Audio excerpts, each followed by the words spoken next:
Bonjour à tout le monde. Donc, il y a d'autres langues, un autre cours de langue qui est très important.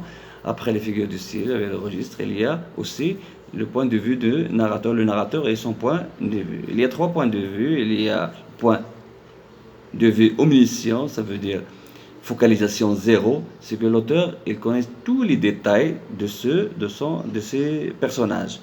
Ici, le narrateur, normalement, est supérieur au personnage parce qu'il connaît tous les détails. Omniscient, ça veut dire qu'il connaît tous les détails de ses personnages. Le narrateur en sait plus que ces personnes. Il sait tout des personnages, leur passé, leurs pensées, etc. Leurs émotions. Voilà. Il y a aussi point de vue interne. On l'appelle focalisation interne. Ici, le narrateur est égal au personnage parce que le narrateur, il participe à l'action, comme la boîte à merveilles, donc l'autobiographie, il participe à l'action. C'est lui, le narrateur, et le personnage du roman. Les événements sont présentés à travers le regard et la sensibilité d'un personnage donné. Voilà. Troisièmement, il y a le point de vue externe. Ça veut dire le narrateur est inférieur du personnage. Le narrateur n'était pas présent, par exemple, dans un accident, mais par exemple, un accident, il nous raconte l'histoire à travers un témoin. Ça veut dire qu'il ne sait pas. Les événements sont rapportés par un narrateur témoin extérieur, donc il ne peut pas donner son point de vue. C'est pas comme point de vue interne. Le narrateur peut donner son point de vue.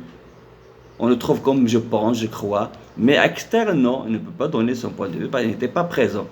Voilà, donc il raconte l'histoire à travers un autre témoin, un autre personnage. Donc ici, il est inférieur. Donc, dans l'examen, par exemple, la question, quelle est la focalisation de ce chapitre facilement. Donc il faut des indices. Il faut aussi donner des indices. Omniscient, par exemple, lorsqu'il raconte, lorsque Victor Hugo il raconte les rêves de son personnage dans la cellule, on ne sait pas qu'est-ce qu'il y a dans son esprit. Mais lorsqu'il raconte, ça veut dire que l'auteur sait tous les détails. Interne, ça veut dire comme la boîte à merveilles, comme Ahmed Sferaoui, lorsqu'il raconte son passé, lorsqu'il avait 6 ans.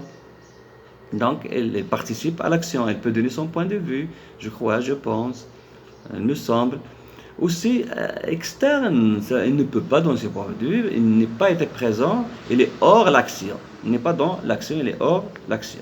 Donc, aussi, la focalisation était imposée dans les épreuves des premières années baccalauréat. Donc, il faut faire attention, il faut lire et relire ces cours pour avoir de bonnes notes. Et bonne chance à tout le monde.